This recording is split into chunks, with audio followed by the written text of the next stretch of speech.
So, hello there, and welcome to chapter four. Chapter four of this series of classes, then, on writing the history of the First World War. Of course, not to necessarily teach you to write the history of the First World War. You might need to read several hundred books before you started, but to look at what is history, how does it get written, why does it matter, all that sort of questions. And I've been looking for the last couple of chapters at sources and what different sources can be used and what are the advantages and the disadvantages of each kind of source. And I've been underlining the importance of looking at the grammar of the source, who produced it and why. What information are you likely to find in it? What information is likely to be missing deliberately or accidentally?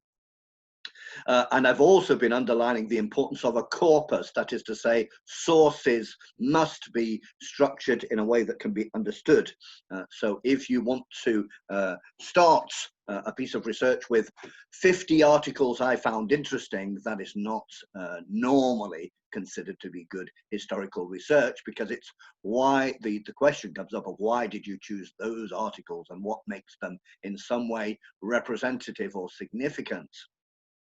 It's just like if I wrote an article based on the opinions of 50 people I know, then people would quite rightly object, well, why should we listen to them in particular and not another 50 people who you didn't choose?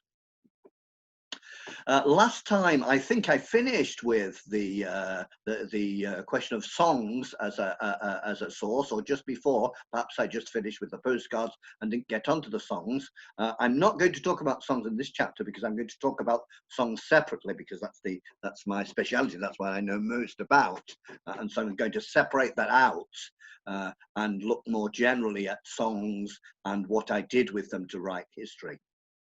And so I'm going to go back to my catalogue of sources, which is by no means exhaustive, but which is supposed to give you some idea of the joys and terror of being a historian. And the next source I wanted to look at is this one, this collection. Now you can see that this is a book published in 1917. I'm pretty sure it was published in 1917. That's right, yes. And it's a novel by H.G. Wells. Now, H.G. Wells, extremely well-known novelist at the time, famously the author of, if I remember correctly, such novels as The Invisible Man, such novels as The War of the Worlds and The Time Machine, all of which are still influential today and leading to big blockbuster movies. And this little-known novel, Mr. Britling Sees It Through, is published during the war and gives H.G. Wells's view through fictional characters on a number of key issues. For example, it's the story of a middle-class family who end up thrown into the war, and they have German friends, so they have to deal with that question, those contradictions, psychological and relational contradictions of having their German friends being obliged to leave England and go to Germany because they weren't allowed to, well, they didn't want to be imprisoned, and so they left the country. And certainly H.G. Wells' novel, I highly recommend it. It's a very, very subtle and intelligent view of a whole series of questions, and as good novelists generally should, he does not give the impression there is one correct way of seeing the world. Nevertheless, H.G. Wells is a rather interesting character because he got a reputation as a peace-loving, as a pacifist, being opposed to the war. He got this reputation, and it's not quite clear how or why he got this reputation, because he supported Britain in the war and was very useful to the government, because he was not traditionally a supporter of the empire, and yet here, when it came down to it, when the chips were down and the war was on, he was on their side. So that was something interesting about that. Here we have another example. This is a series of playlets, so short plays by George Bernard Shaw, written again during the war. Well, this particular edition is 1919, but these are plays which were produced during the war. short plays produced during the war. And now, just to underline that we're talking about history and not literary analysis, the first thing we're going to ask is, why are the plays so short, 30 minutes long approximately? And there's a very simple reason for this. You have to look at the laws of Britain at the time. In order to produce plays which were longer than 40 minutes, you needed a special license. You needed to be an official, that is a licensed theatre. And the theatre was much more expensive than the music hall, where most of the ordinary people went. And the music hall would produce, this is the mass entertainment of the time, it would produce a large number of sketches and acts, and they were allowed to produce plays as part of the music hall evening, provided they were not longer than, I'm pretty sure it was 40 minutes. And in the atmosphere of national unity, which prevailed among the intellectuals during the war, George Bernard Shaw and some other playwrights who traditionally would never have written for the music hall, which was really, it's like, was really rather looked down on, a bit like the sort of MCs of the time. But because of the atmosphere of national unity, a number of established playwrights, legitimate playwrights, as they sometimes call themselves, wrote short plays for the musical, and George Bernard Shaw was one of them. George Bernard Shaw being one of the best known left-wing playwrights of the time. The theatre was far more important in these days, before the radio and the television, and before talking cinema.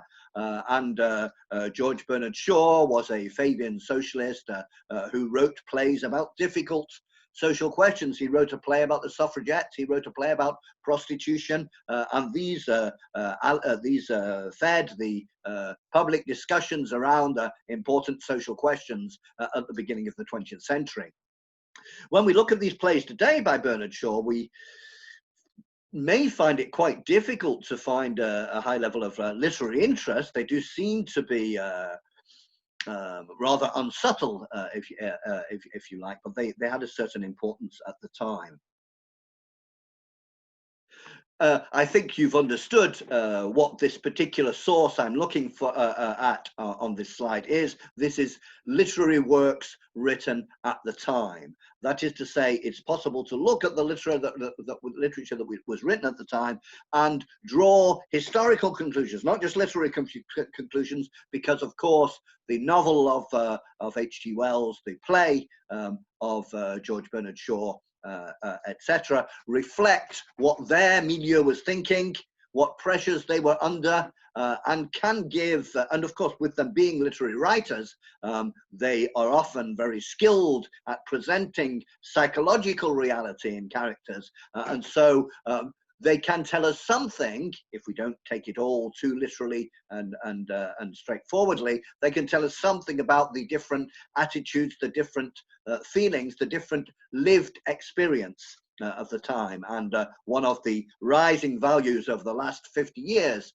both in history books and in museums, is the value of lived experience, that we must not limit ourselves to describing the law and the opinions of the Prime Minister and who won the elections, but try to get in somewhere inside the lived experience, including the lived experience of ordinary non-elite people.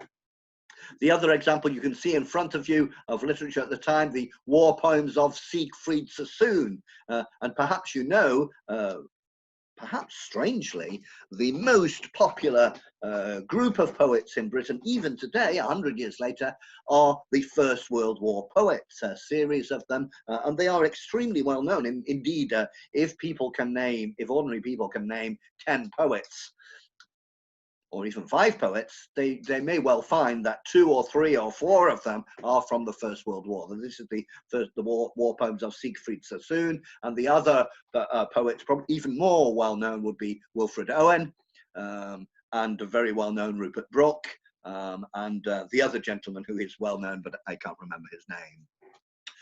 So the war poems also written at the time. There we go, then, literary works written during the war as a source which can be very valuable, provided we know how to take it apart and what we're trying to find in it. And very often what we find in it, for example, are assumptions. The things that people took for granted can be illustrated sometimes in this. Historians then come along and do what they can to analyze this literature. I'll be looking at many different historians later, but here's just a couple of examples. Santanu, who is perhaps better known for his work on the First World War from the point of view of colonial peoples, but this touch and intimacy in First World War literature. Okay, so the idea of taking First World War literature and seeing how the different writers deal with touch and intimacy, and unsurprisingly, we will find ourselves with it, examining conceptions of masculinity from the time and other such questions. Similarly, underneath, and you see this book, Women's Writing on the First World War. I will come back to this question. The history of the First World War, probably unsurprisingly, for a long time concentrated on masculine experience. And certainly the masculine experience was more what's the word, more dangerous as a general rule. But here you see then attempts to look at women's writing, and that this may be, and frequently is, the writing of women from the intellectual elites, but not always. You can sometimes find ways of finding a corpus of women's writing from elsewhere, and I will come back to this later. I have a couple of examples of the First World War poems. Some of the most famous examples, you may already know these, or you may have heard of them and forgotten about them since. And this one is often used as an example of the patriotic poem which people might have felt close to at the beginning of the war. Although this story of how popular attitudes developed is often much oversimplified. And this is Rupert Brooke. If I should die, think only this of me, that there is some corner of a foreign field that is forever England. There shall be in that rich earth a richer dust concealed, a dust whom England bore, shaped, made aware, gave once her flowers to love, her ways to roam, a body of England's, breathing English air, washed by the rivers, blessed by sons of home. So, looking at a very serious question, the idea of that, well, I might die, war is very dangerous. Rupert Brooke was a soldier and a poet before that and after that, and also a patriotic song, because it's very clearly shown that England is somehow superior, a richer dust concealed. So extremely skilled poetic presentation of one aspect of patriotic feeling. Now, since I'm looking at historians and not literary analysts, although there are some very nice literary analysts, that's just a joke, you know. We need to think about how would a historian look at literature in a different way from a literary analyst. And certainly one of the most important elements would be the question, who was reading it? Where did they get it? Why did they read it? What social class were they from? And so on. And so if we look at this, if I should die, we get a little bit of more information here, which I got from the specialized internet site.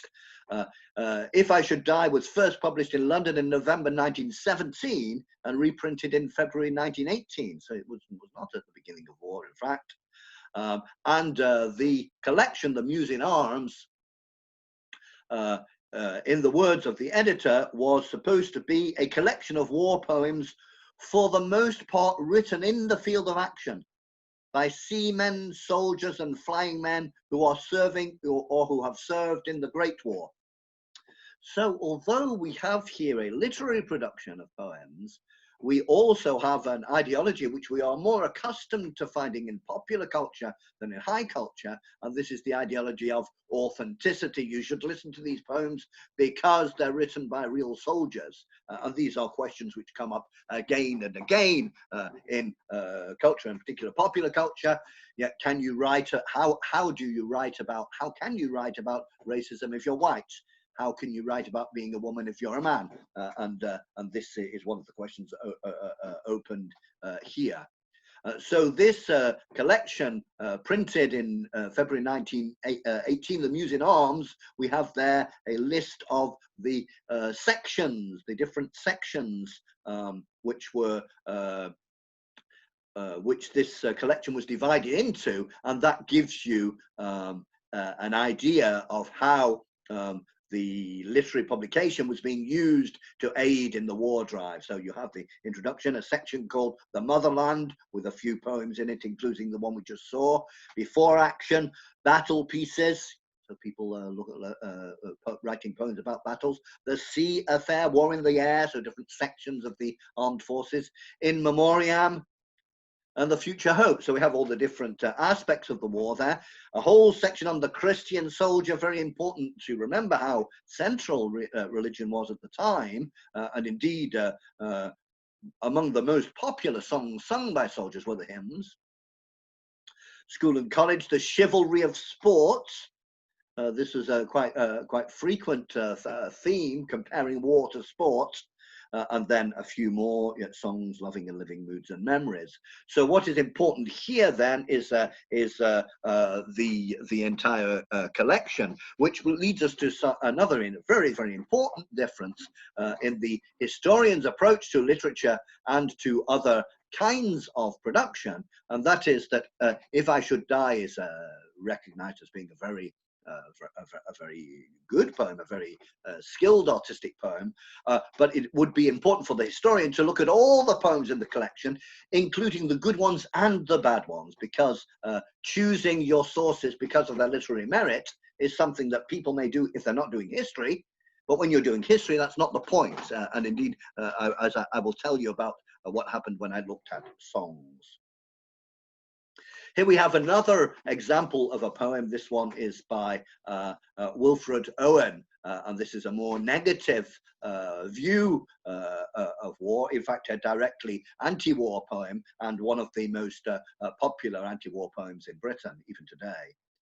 Gas, gas, quick boys, an ecstasy of fumbling, fitting the clumsy helmets just in time, but someone still was yelling out and stumbling and floundering like a man in fire or lime. If in some smothering dreams you too could pace behind the wagon that we flung him in and watch the white eyes writhing in his face, his hanging face, like a devil's sick of sin, if you could hear at every jolt the blood come gargling from the froth-corrupted lungs, obscene as cancer, bitter as the cud of vile, incurable sores on innocent tongues, my friend, you would not tell with such high zest to children ardent for some desperate glory the old lie, dulce et decorum est, pro patria mori. So the last line, perhaps you know, means it is sweet and fitting to die for your country.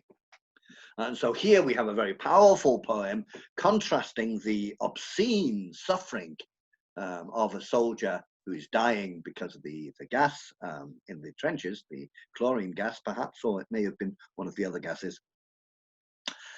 And it's contrasting that with a rather foolish friend of the poet's who likes to tell war stories to children and point out to them how wonderful it is to die for your country, how sweet it is, how fitting it is.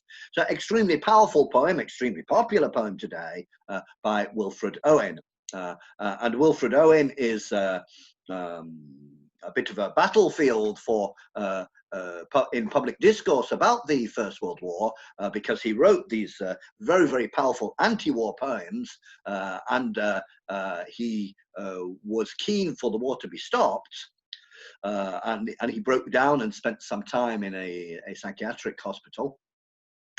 And then he went back to the army. He went back to the army, but well, why is an extremely interesting question. It may well be, it seems to me, that it was mostly connected with a feeling of loyalty to the men who were out there.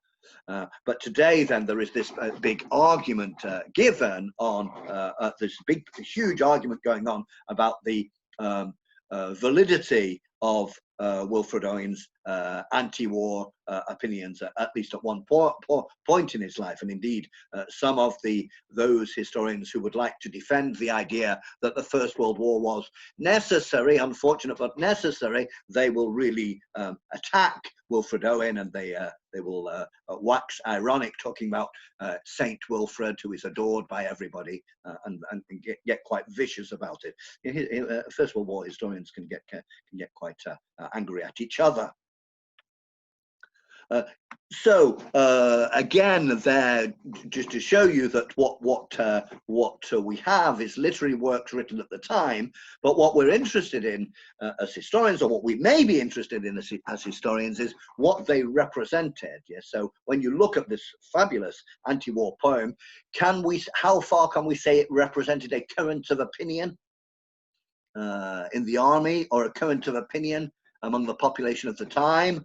And these are questions which are sometimes difficult to answer, because at the time you don't have opinion polls. What do you think about how the war is going on? I mean, opinion polls have their own problems, because a lot depends on how the questions is asked, but you just don't have them at the time. And you've often had in history books an assumption that 100% of British people were keen for the war to continue to final victory, which is not true. But on the other hand, there was not a generalized revolt against the war either.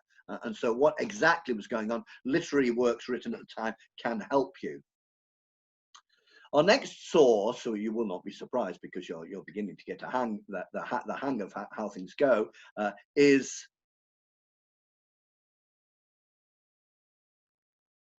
literature written later. And I have two examples here, and the first one I can't remember as much about as I'd like to. So the first one was published in 1929 in Westen nichts Neues, so a German writing, which was translated into English as almost immediately as All Quiet on the Western Front, and into French, À l'Ouest rien de nouveau. And it's an extremely bloody and gory account of fighting in the war, So it's very, very violent, and it is often thought, or it's often said, in any case, that this was one of the works which turned popular attitudes more against the war. Against the First World War, not during the war, but which helped people to view the First World War in a more negative manner. Now, again, this is something which a historian would think should be carefully checked. Should be carefully checked out. How do you know that this was influential in changing? It's easy to say, oh, we got this very popular anti-war novel and that changed people's minds, but how could you prove it? But very influential, and much, much later than 1993, so obviously written by somebody who had no experience of the war, whereas Remarque was alive at that time, and Bird Song, a novel of love and war by Sebastian Faulks, written in 1993, a #1 international bestseller. So there you go. So literature written later can be used as a source. But what can you find out? Obviously, you can't. You generally, you might not find out from Birdsong anything about the fighting of the war itself. So how would a historian look at these? Well, there are different ways, but one of the possibilities is the historian who is interested in the history of representations. That is to say, what is the difference between popular novels in the 1990s written about the First World War and popular novels in the 1950s written about the First World War, and popular novels in the 1920s. So the idea is to use the literature as a historical source to try to measure popular attitudes, always being very, very careful, because as somebody who I can't remember said,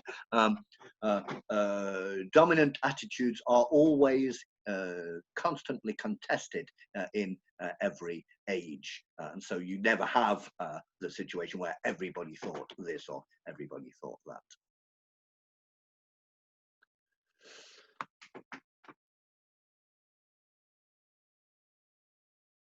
My next source then is quite simple: paintings, and we're going to start with this one. This is an extremely well-known painting, which I saw in London quite recently, painted at the time, 1916, by Mark Gertler, a Jewish painter who I think was living in Britain already. And you can see you have this merry-go-round going round with people on a horse and everybody looking rather robotic, and it's going round and round, some people in military uniform, and certainly very steely and little human emotion.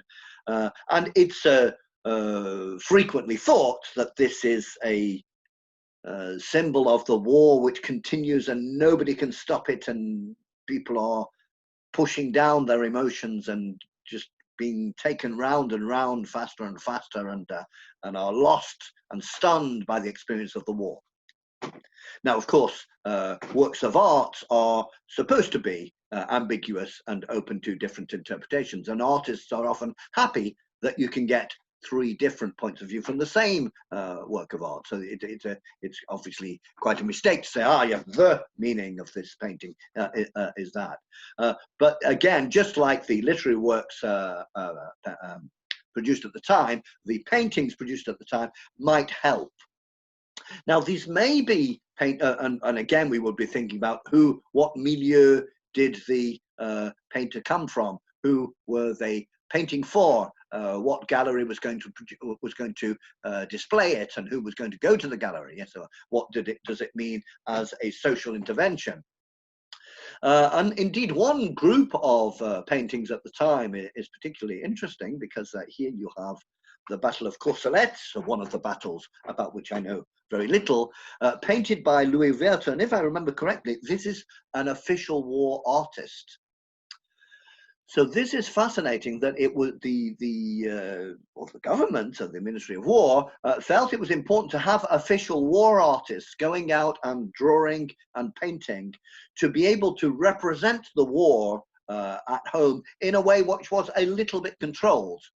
Now, of course, insofar as they might want to present propaganda for the British point of view, they do have to be a little bit careful, because if you come back, if you produce artworks and drawings which show the war as delightful, glorious, courageous, and nothing else, you have a problem with your audience. Your audience are also receiving the telegrams telling them that the neighbor's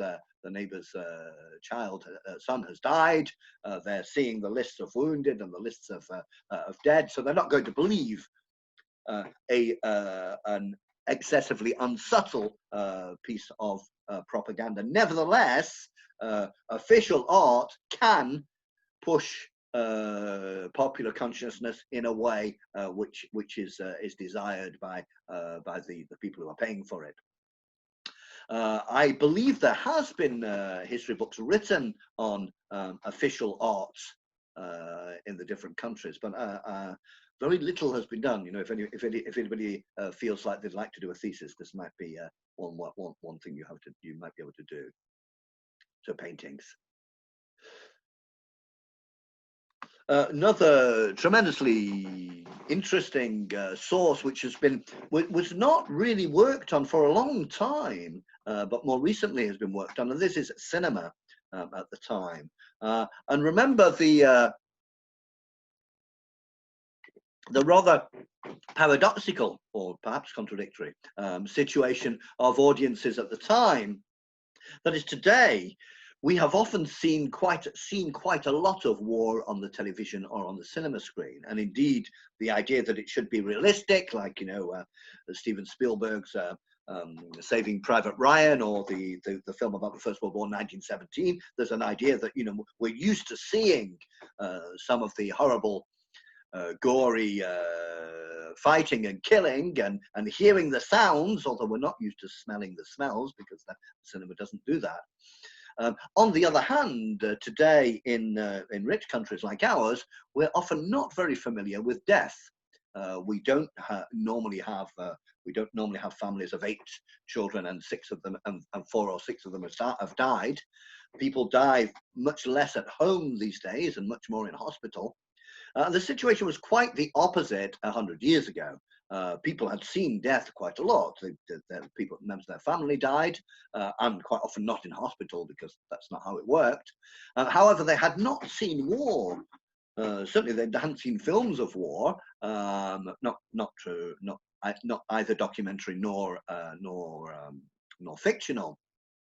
And they'd seen very, very few photographs, because at the time, most of the photographic equipment was quite heavy to carry around, and therefore inappropriate. Now, this was just changing in the First World War, because lighter cameras were available. Soldiers were not allowed to carry cameras in case they were captured and could give away vital information. But they, of course, the soldiers, young soldiers, some of them carried them anyway, so we do have some photographs. But this particular thing that you can see in front of you is a cinema ticket. Yes, and this so produced at a theatre. There are cinemas at the time after 1904. I think it's in 1904 that the first purpose-built cinema is opened up, and otherwise cinema films were often produced in the music hall for 15 minutes or 20 minutes at the end of an evening's entertainment, because the music hall was frightened of the of the competition of the cinema. So this is a 1916 film, extremely well known, called The Battle of the Somme. And here it is being advertised as taken by special commission, special arrangement with the War Office. So it's something official about it. It's been presented by the British Topical Committee for War Films, obviously a group of people who want this to happen.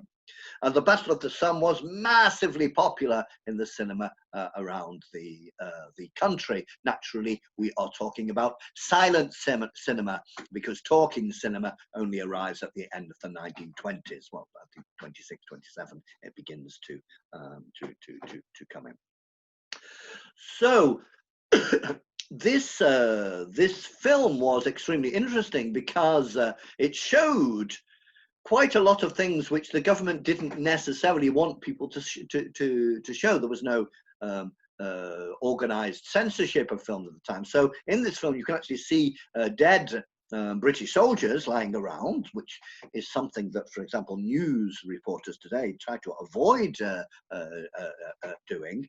And people went to see it in their millions, because they wanted to have some sort of feeling for what their family members were living over there in the Somme. And of course, the Battle of the Somme, a horrific battle, and particularly remembered in the small town I come from, Accrington. I think at the time it had 20,000 inhabitants, and several hundred, I think it's 500 or 600, were killed in one morning on the 1st of July 2016. And if you can imagine a town of 20,000 people, very close knit, losing 500 young men on the same day, you can imagine the trauma, and certainly the town has not forgotten since 100 years later.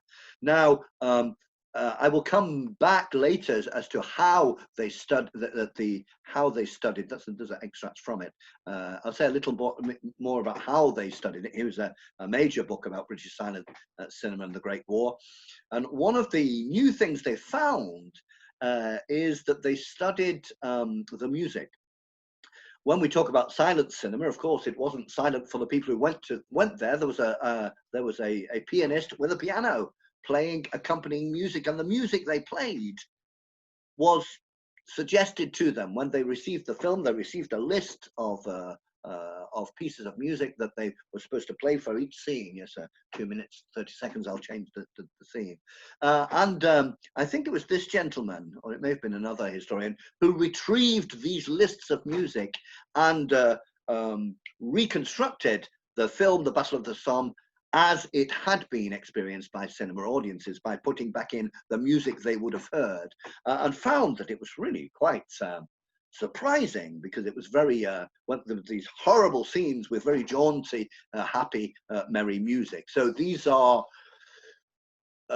sources, films made at the time, which allow you to look at how did people see the war, how did they want to experience the war, how did they want it to be remodeled to look at what was scary, but also to make it entertaining cinema of the time. Another source, I have 2 or 3 more sources to do, and this one you're not going to guess. It is archaeological finds.